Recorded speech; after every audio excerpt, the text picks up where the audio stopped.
Hello everyone, I'm Bo Williams. And I'm Tirsa Smith. February is Black History Month, and we're so glad you could join us for our special report, Tennessee's Hidden History.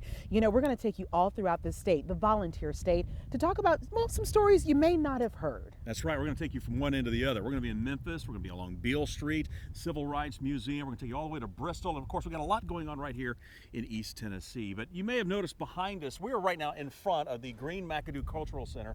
We are in Clinton, Tennessee. You know, this at one point, Tirsa, was the elementary school for African American children in this area.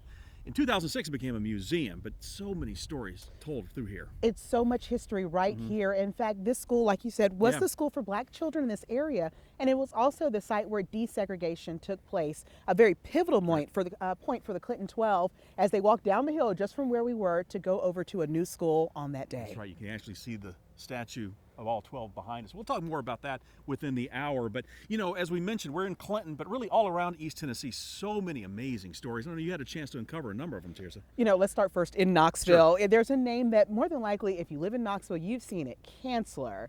But it's the story behind that name, the matriarch, that really just shows a very pivotal point in education in the Knoxville area. Take a look.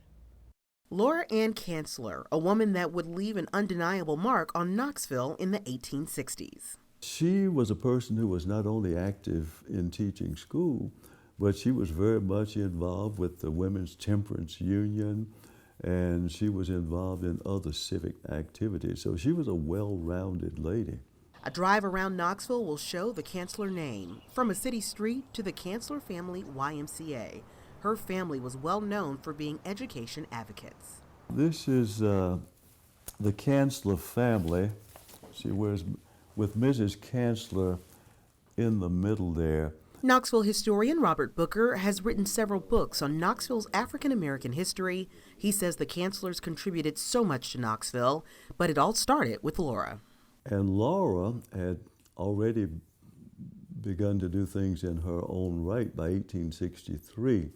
During the Civil War, when General Ambrose Burnside occupied the city, she got permission from him to open a school for free blacks, and thus she became Knoxville's first black school teacher. The spirit and influence of Laura Chancellor still resides here today. In 1952, this building was dedicated as Chancellor Elementary School. Fast forward to 2017, and students, predominantly African Americans, are still getting an education inside. Chancellor Elementary School soon became the Chancellor Boys and Girls Club. Today, it now houses the Wesley House Community Center. Students playing and learning in a building dedicated to a woman who fought for free blacks to be educated at a time when society thought otherwise. She operated her school for a number of years on Detroit Avenue, which was in the University of Tennessee area before urban renewal took that street out. In 1917, her son Charles, who was considered a mathematical whiz, would push for the then mayor of Knoxville to open a library for blacks called the Free Colored Carnegie Branch. More than a century later, Chancellor remains a name Knoxville should not forget.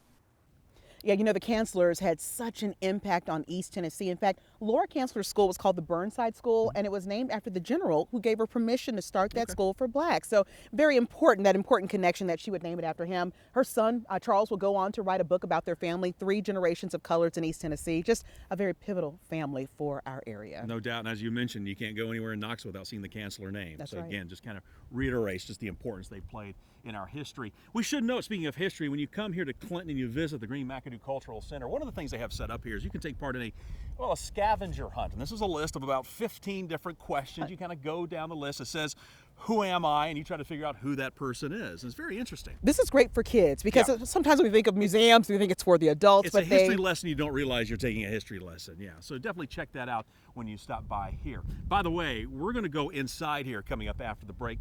Continue to take a look at what the Green McAdoo's Cultural Center has to offer. Absolutely wonderful. And then coming up, we're going to tell you about a place in East Tennessee that played a very pivotal role in the Civil Rights Movement. When you think of Martin Luther King and Rosa Parks, you think of like Selma and Montgomery. But did you know there's a place in East Tennessee called the Highlander Center that was a very important part in mapping out those plans for justice? We'll be right back.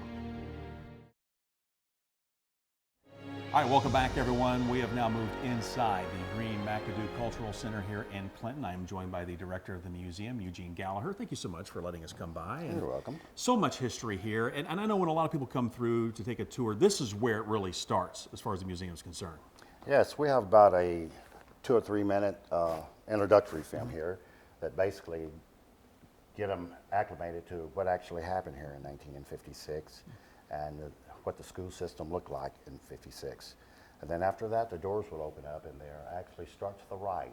And it's in chronological order and it's dated around, and you work your way around. And it tells the complete history of the Clinton 12 and actually what happened from day to day on being the first black students to integrate a public school in the South. I was going to say, this really, I mean, yes, this happened in our own backyard. This happened in East Tennessee, but this really had a huge impact on the entire South.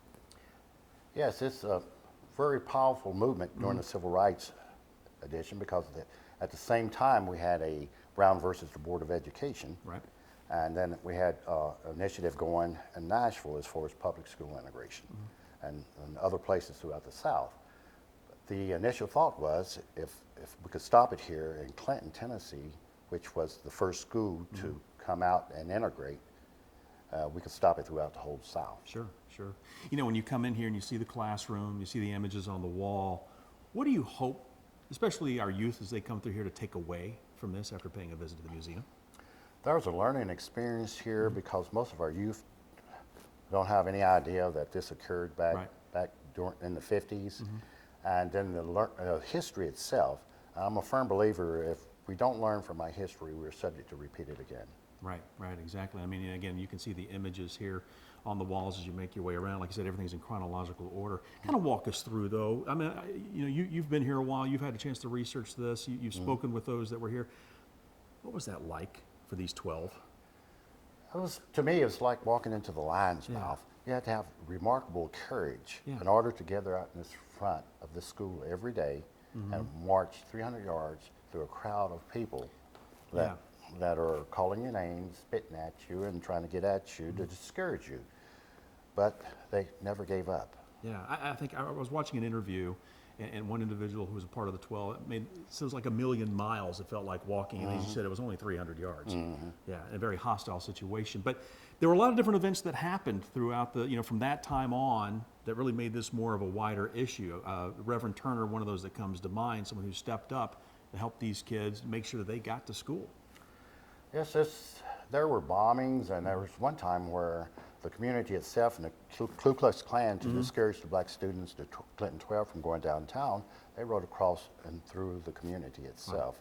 And then Paul Turner, he came up and got with the black minister here, Reverend Willis, to escort the students down. Right. And they formed somewhat like a human shield to protect the students from the crowd and made sure that they got into the school itself.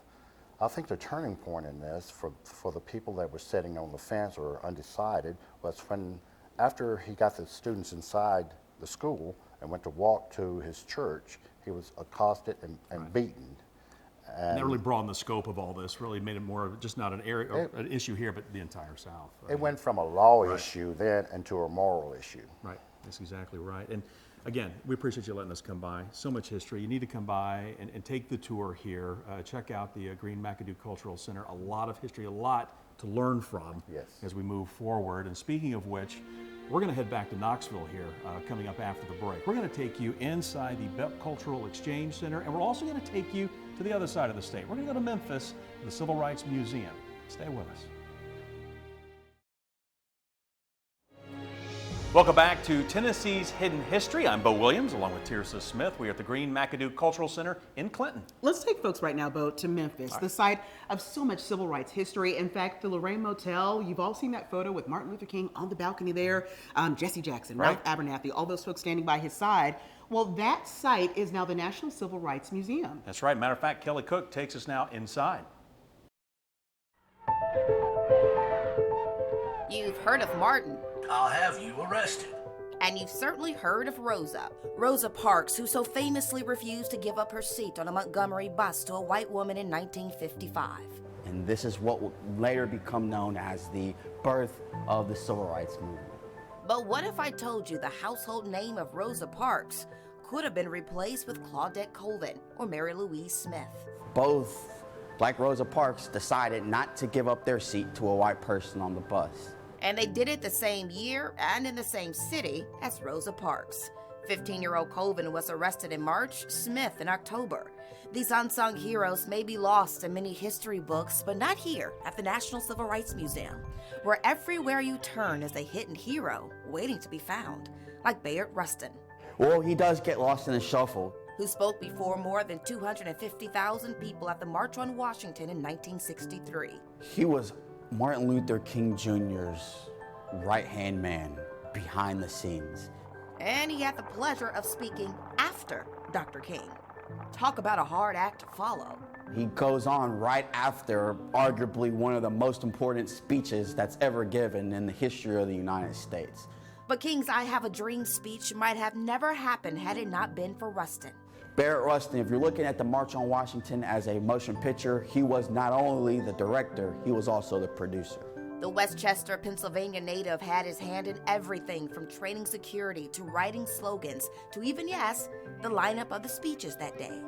He had to remain behind the scenes because he was openly gay. And in the 50s and 60s, it was extremely taboo.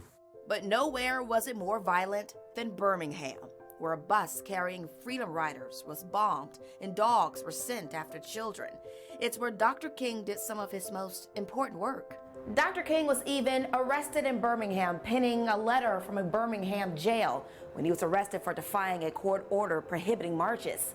But he would have never come to Birmingham if it hadn't been for a man named Reverend Fred Shuttlesworth. Reverend Shuttlesworth was leading the fight for civil rights in the most segregated city in America. His home bombed, a target of the Klan, while leading marches and protests. Shuttlesworth co-founded the SCLC, the Southern Christian Leadership Conference, with Dr. King, and encouraged his friend to help him in the fight in the city known as Birmingham. Had it not been for the courage and insistence of Fred Shuttlesworth to invite Dr. King to Birmingham, it's unsure if segregation would have ended as a result of the Civil Rights Bill of 1964, signed the following summer. The fight for civil rights had many faces, and they have a home where they can forever be remembered. In Memphis, Tennessee, I'm Kelly Cook. Still to come on Tennessee's Hidden History, we're going to take you inside the Highlander Center. A lot of the different pivotal moments in civil rights were mapped out in that very spot, and it's now in East Tennessee. And we're going to take you back to Memphis. You know, another hot spot you think of when you think of Memphis is Beale Street, right? Yeah. You think of all the rich history and, of course, the blues. So keep it tuned right here. Welcome back. We're going to take you now to New Market and the Highlander Center, built back in 1932. And really the relevance here, Tierce, it's a reminder that the civil rights movement did not happen overnight. It wasn't sporadic. This was something that built, and there was a lot of planning. A lot of planning. And you know, the Highlander is a New Market now. It's had several locations because of controversy. It's had to move its location. And when you think about a lot of the different civil rights movements that took place, like you said, they weren't sporadic. You think about Rosa Parks. It's not that she was tired that day. She actually had training at the Highlander Center, and they mapped out ways to have effective justice and change. They would go there, they stay, share their stories, and then map out strategies to really affect that change and really get maximum benefit from all of their actions. I got a chance to talk with the co-executive director about really just how effective the Highlander Center was in the 50s and 60s. There's so many East Tennessee connections, right? The Freedom Rides came through East Tennessee. So many people from East Tennessee were actually critically important to the way that civil rights happened across the region, but especially in our state. And so Highlander at that point was, doing work, especially in Monteagle. And so you had folks like Rosa Parks, you had folks like, Ralph Abernathy, all the SCLC folks, Martin Luther King, which is everybody knows about, were coming through here and planning stuff like the Montgomery bus boycott. They were doing work like training with each other about direct action. Folks were coming in and out of here integrated, right? Black folks and white folks, which made people really upset. And so it also had to be a safe place for people to go to be able to have these conversations. They weren't just having these conversations everywhere.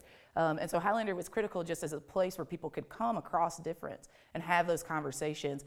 And Bill, you know, the Highlander Center is still a very active nonprofit charity right now. And when you think of the Highlander Center, a lot of times we talk about, you know, Martin Luther King, Rosa Parks coming through, but they do a lot of different type of work. They work with immigrants. They work with coal miners, advocating for them. So their range is very, very broad. Do a lot of good and help a lot of people, that is for sure. Right now, we're going to take you back to Memphis for just a moment. We got to focus on an area that really was, I don't know, the center, if you will, for the African-American population. A hot spot. We're talking about Beale Street. We're talking about the blues and business. Reporter John Paul takes us to Beale Street. Music is important to us because it's part of our lifestyle and our way that we communicate. On Beale Street, it's easy to see and hear. This is where the world is welcome to the South, with a hearty helping of soul and a story. We use our music and our talking to share experiences and lifestyles. See, blues is a story, and no one knows it like Judy Pizer. I'm sure we have it marked somewhere. Slideshow that we did on Beale Street. Yeah. What started with a few films Candlelight tribute to Elvis from Graceland. turned into a major archive here at the Center for Southern Folklore in downtown Memphis. It's important that we are able to, through the festival and other things, give people a stage, give people a voice, give people a way to celebrate themselves. And the Center's archive brings those stories to life. We're talking about an era before Gibson Guitar opened its doors, and even before FedEx Forum moved in, and before the West End joined the neighborhood. We're going back to a point where much of the area surrounding Beale Street was an empty lot that replaced many of the homes and businesses that were very much a part of the Beale Street neighborhood.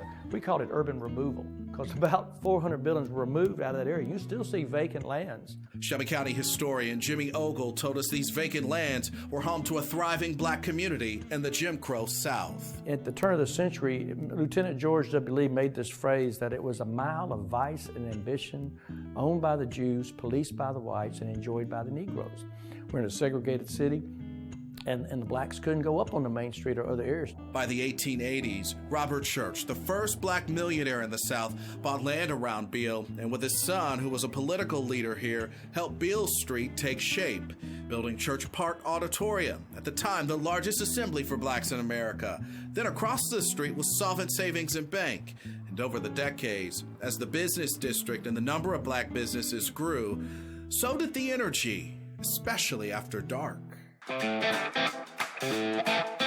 Somebody told us years ago that I think Penny Southern Beale Street on Saturday night was like having ice cream when you weren't used to having anything but bread pudding. Beale was that fabulous night on the street, the night we put on our good shoes, the ones that hurt, you know, and went out to be seen. Music brought a who's who list of names to Beale during the 20th century. As a major African-American street, it took center stage during the Civil Rights era. The Civil Rights movement really carried out through Beale Street as well. Dr. King, the last 3 big moments of his life were in Memphis, Tennessee, his big public moments. Parks and venues pay tribute to the well-known names and hidden heroes who made Beale what it is today.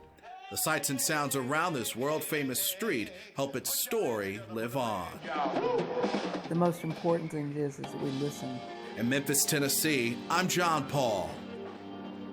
Joining us right now is Eugene Gallagher, who is the director of the Green McAdoo Cultural Center. Thank you so much for letting us just really learn more about the efforts here in Clinton. Well, the efforts here in Clinton, it basically took a community to coming together to support the courageousness of the Clinton 12. On their own, without the community, it wouldn't have been success it was. But it took a rallying point around the Clinton 12 from the whole community, black and white alike. The story that came out of here is heartbreaking but inspirational. I think about the quote, when you think about today's society, I think about the quote, if you don't know your history, you're bound to repeat it. What lessons can we learn in society right now? We have a lot of tension going on right now. What can we learn from the story that came out of this small town in East Tennessee? Basically to support each other, love and support each other. That's the thing that basically got the Clinton 12 through. And the community support is very important, family support and supporting each other instead of hate and bigotry and racism and things of that nature. What does it take? Does it take time to change minds? What does it take to get that movement, to get a community on board with a new day, a new era? It's an ongoing struggle. If you know about the segregation of the public school system, it's been an ongoing struggle since the Civil War. And I'm going into the future, I'm hoping with the new policies that's been enacted that we don't get left behind again. When kids come to this museum and they see the pictures, it makes it very real for them. This is different from like an illustration in the book. You all have photos from when this happened. What are their reactions when they see what kids like them, their age, went through just to go to school? And they're surprised, and it's like a wow moment to them. And their eyes are bright, and they're looking, and they can't believe that this actually happened here in the United States, and because it's unheard of today. But then to learn your history lesson and go away from the center itself, knowing that this actually occurred here in the United States of America in Clinton, Tennessee, to these 12 black students, that they're less likely to repeat it again as adults, hopefully. I'm sure you all are in contact with many of the living Clinton 12. How do you put those wounds away? Because I think when a lot of times you talk to kids and you talk to them about history and some of the more hurtful aspects of history, you think, oh, that was a long time ago. But a lot of these folks they're here today, and this is a part of their story. Well, as one of the students that told us in an interview, at the time that this was occurring, a lot of the black parents didn't talk about it because it was painful. A lot of the white parents didn't talk about it because it was painful. But the lesson is so important that we have to overcome that pain to grow. We can't just stay there in a painful situation. We learn from it, consume it, and grow. Good advice. Thank you so much for telling us about the story right here at Green McAdoo. And you're welcome. All right, coming up later on after the break, we're going to take you back to Knoxville, to the Beck Cultural Exchange Center. So many stories about Knoxville's history, Knoxville's black history, to be told right there.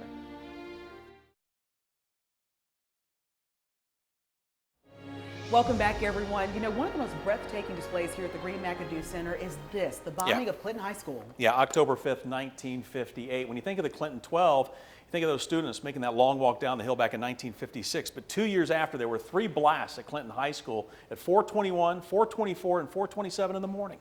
So many of these stories can be tough to relive and to talk about, but that's how we learn and grow. And the Beck Cultural Exchange Center in Knoxville, that's one of their missions, to not only inform the public about the past, but to inspire them for the future.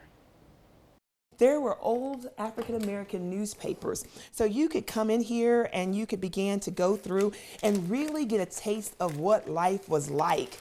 History at your fingertips.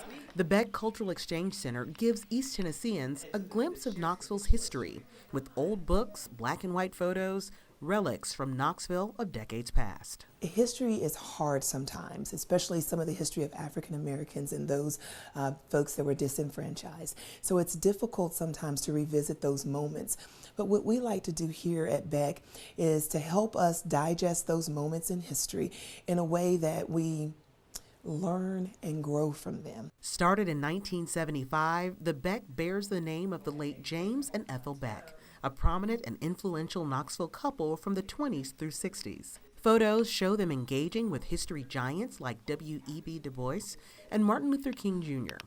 Reverend Renee Kessler serves as president of the museum and community center. She says it tells the story of blacks in Knoxville who changed the landscape of the city. People you sometimes won't find with an internet search. You may never even know that this existed right here in your own community, but they did. And indeed, their stories are important. And you get an opportunity to not only know and hear their stories and see their stories in the pictures, but you also get to experience that and then learn and grow from that. And here's an area many will never see at the the Beck, and that's the archive studio. Hundreds of boxes that preserve the history of the African American experience here in Knoxville. Take a look at this. This is a Knoxville College yearbook back in 1925, showing all those old photos of what life was like back then. You may have heard of the name Cal Johnson. He was a former slave turned millionaire businessman who built the first racetrack in Knoxville, now known as Speedway Circle. And what's really interesting is the very first plane that ever landed in Knoxville and or ever took off in Knoxville did so on his track. And you know whose plane that was? The Wright brothers. Came in 1911. And there is no shortage of history makers coming out of Knoxville. The thing that's so great, though, Tirson, that we love to talk about is he is a native Knoxvillian. He is from Knoxville. And so there's a house that actually still stands in South Knoxville. A law room dedicated to Judge William Hastie, whom President Franklin Roosevelt appointed the nation's first African-American federal magistrate. So many remarkable stories to be told of perseverance and strength of community sitting under one roof. I believe by faith that Knoxville can be a model to our greater community, our greater nation, about what it really means to embrace one another, to care for one another, and to genuinely seek to know each other better. And that's what we do here. And they do it one visitor at a time. And you know, but one of the most fascinating features they have at the Beck Cultural Center is during the race riots of 1919, they have folks that lived during that era who lost loved ones give their verbal accounts. It's audio accounts. You can go in and listen. It's all totally free, including admission to the Beck and parking.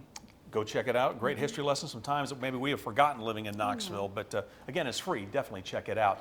Hey, still ahead on Tennessee's Hidden History. We're going to take you to the Tri-Cities. We're going to visit a former home of a slave. It is now a museum to hundreds of pieces of African-American art. You want to check this out. Amazing. Yeah. Okay, also, we're going to take you and tell you more about the Clinton 12.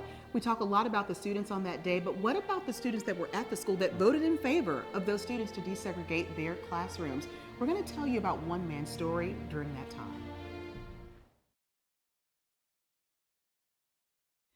Welcome back, everyone. You know, often over time, we lose a little bit of history, whether it's the artifacts or even just some of the memories and stories over time. But you know, there's a place you can go, and it's not that far, just up the road in the Tri-Cities. We're talking about the John Nobleton House. It was once the home to a former slave. Now it's home to hundreds of pieces of African-American art, as well as family heirlooms. What a treasure. Yeah. Reporter Symphony Sherman takes us now to Bristol.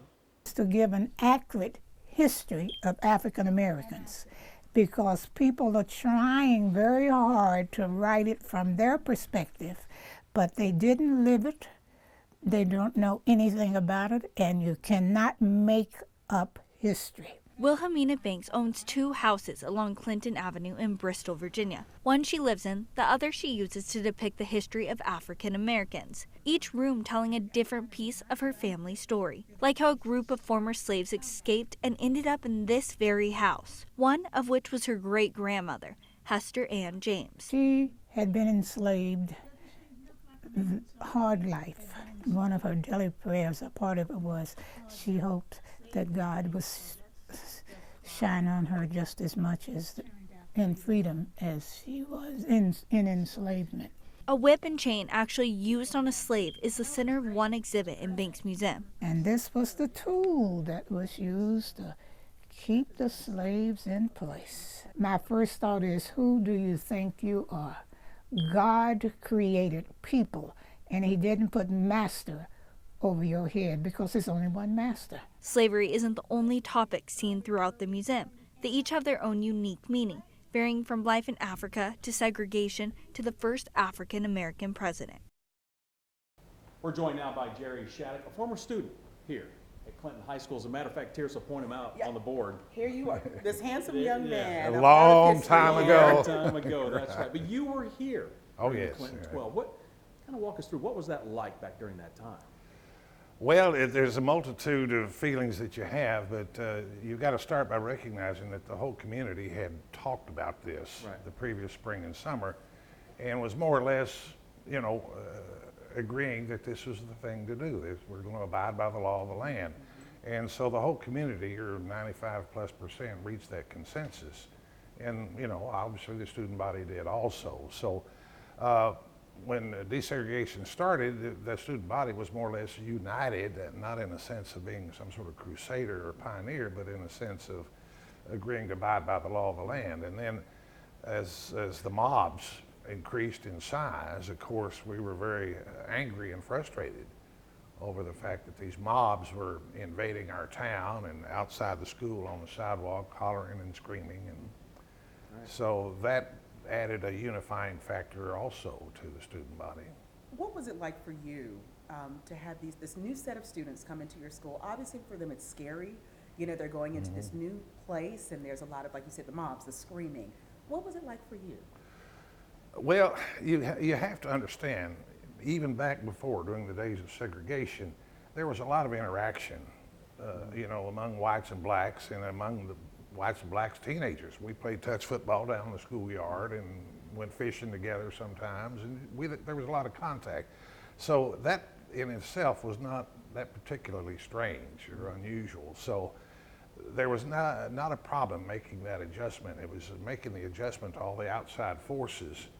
You know, let's face it, desegregation of schools, you may not want to think it now, but it's the truth. It was the greatest social cultural revolution of the 20th century. It really was. And since Clinton High School was the first in America or in the South to desegregate, you know, we were national news. And then, of course, as the mob violence kept getting larger and larger, we became more and more national news day by day. So we were sort of in the middle of that situation. Wow. Maintaining, you know, we're just high school kids going to school in a small town in the South. And Jerry, just real quick though, and we're running out of time, but I want you to mention, you know, the student body came together on this for the most part.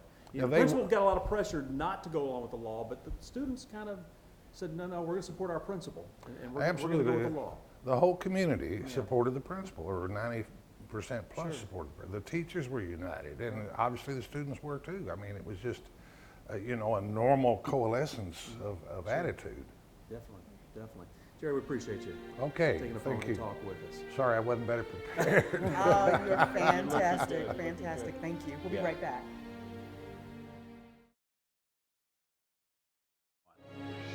Welcome back to Tennessee's Hidden History. You know, we alluded to it earlier. Martin Luther King Jr. assassinated outside his hotel room at the Lorraine Motel in Memphis back in 1968. And while a lot of people can tell you where that happened, they really don't know why he was in Memphis in the first place. Well, he was actually supporting sanitation workers, African-American sanitation workers who were on strike. They were protesting really dangerous working conditions. It was to the point trash was piling up across the city. There was so much tension between the African-American community and the white mayor who wanted them back on the job. As a matter of fact, Rudy Williams had a chance to talk with some of these men who were on the front lines, those hidden heroes of this historical movement. If you want something, you got to stand up. If you want to be a man, you got to stand up and be a man, not a boy. Baxter Leach was one of the Memphis sanitation workers who stood up by walking out with more than 1,000 trash collectors in February 1968. That's his daughter, Anika Hilliard. She owns this place, Miss Girlie's Soul Food Restaurant in North Memphis. She says it's a family business that may never have existed had her father not taken a stand almost 50 years ago. When I went to work for the city, they wasn't even making $1 an hour. We had nowhere to wash our hands, take a bath, and nothing. We was just out there working in all that snow, rain. The deaths of two trash collectors, Echo Cole and Robert Walker, all credited with starting the 2-month-long strike by black Memphis sanitation workers. The men were crushed in the back of a garbage truck when they tried to take cover from a thunderstorm. When we went out, Theo Jones called me and told me that we were going out on strike. I told my men that night. Theo Jones was a trash collector, thrust into position as a union organizer, a role that placed him face to face with the black sanitation workers' fiercest opposition, Memphis Mayor Henry Loeb. And this is when Loeb had said to us, you better get back to work.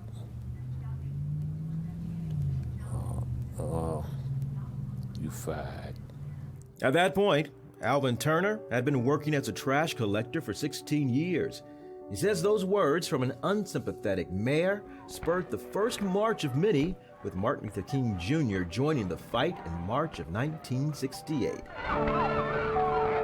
I got mace, I got tear gas, I got run like a rabbit. Police behind me.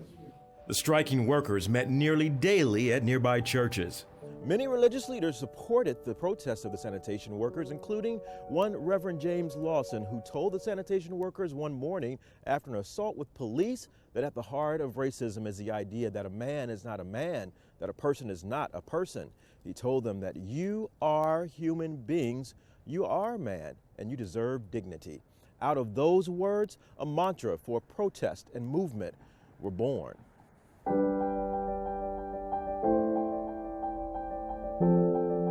Change came on April 16, 1968, when all the striking workers' demands were met, but at the cost of the death of Dr. King 12 days earlier. The Sanitation Workers Union was recognized, salaries were increased, and the strike came to an end. If we never had got that union, we might not have been might have been making $10 an hour now. In April of 2011, 8 of the surviving sanitation workers traveled to the White House to meet President Barack Obama as they were inducted into the Labor Hall of Fame. This changed the course of history. In Memphis, Tennessee, I'm Rudy Williams. The sanitation strike of 1968 really set the bar for labor relations, not just in Memphis, but around the world. Those 1,300 sanitation strikers, they were able to really shed light on inequality in jobs, healthcare, and housing for African Americans. As a matter of fact, as the result of discrimination, the sanitation workers of 68 were successful, but the struggle still continues for fair wages, benefits, and conditions for all. Well, coming up on Tennessee's Hidden History, we're going to take you to a location in Knoxville that is working to honor and recognize African American soldiers from the Civil War. Also, we're going to show you how the University of Tennessee is honoring Black History Month. Welcome back, everyone, to the Green McAdoo Cultural Center in Clinton. You know, when you think Tennessee history, you obviously got to think about the Civil War. You know, next to Virginia, the most battles in the Civil War were fought here in Tennessee. And there is a push right now by one Knoxville man to make sure that Civil War soldiers, the African American ones, are recognized and honored. A spot there for a flag that we put in for Veterans Day. Oddfellows Cemetery. It was once an overgrown cemetery filled with weeds and no distinction of the rich history it held. This cemetery is important to this community because it holds a lot of the community history from the 1880s. It's probably, well, it's one of the oldest in the cemetery in the community. But on this land off Bethel Avenue in East Knoxville sits the graves of Knoxville's African American soldiers from the Civil War. Of those 34, we have located 23 stones, and that was a major accomplishment. Stephen Scruggs has made it his mission to keep this bit of history alive for all to cherish through his Knoxville Reanimation Coalition. The black soldiers, the 1st United States Colored Heavy Artillery was formed out of a unit in Ohio. 2,274 members in total during the Civil War were in the 1st United States Colored Heavy Artillery. He has teamed up with students from the University of Tennessee to maintain the property, but also discover the names and stories of the soldiers that rest in peace here. It has taken years for this cemetery to look the way it does right now. In fact, volunteers have been out putting down all of this chat and red clay dirt to keep these walkways accessible for all. A lot of times, unfortunately, there are over 5,000 burials in this area and only 500 stones remaining. A letter written December 3rd, 1864. Scruggs' program takes the life stories of these soldiers and passes them on to local middle school students in the Scholars Program. In 2013, they won first place in the high school division of the Knoxville Film Festival for their film, Cemetery of Life. And it wasn't taught to me. And I take great pleasure in getting that information to young kids long before I was able to get it. Scruggs takes pride in knowing the cemetery and its history is being kept alive. Yeah, and Scruggs, his hope is to not only just continue to maintain the Oddfellows Cemetery, to make it also just more beautiful so that it's something for the community to come in, meditate, and remember and reflect on all of these figures that are buried there. Yeah, pay tribute to these individuals, definitely. Hey, still ahead here on Tennessee's Hidden History, we're going to show you how the University of Tennessee is paying tribute to Black History Month. So much is going on for the rest of this month. We're going to talk about that coming up. Well, thank you so much for joining us tonight for our Tennessee Hidden Histories program. We got a chance to just touch on some of the history that's chronicled here at the Green McAdoo Center. Their hope is that by the time you go through, you're able to answer all of the questions on their scavenger hunt and learn more about that East Tennessee history. We have their story as well as all the stories we covered on our website, WATE.com. And we also want to remind you the University of Tennessee has a lot going on throughout the rest of the month, a number of programs going on. You can find a full list there for you as well at our website. Hey, as we leave you right now, we want to let you listen in to a recent concert, part of that program at the University of Tennessee. This is the Love United Gospel Choir.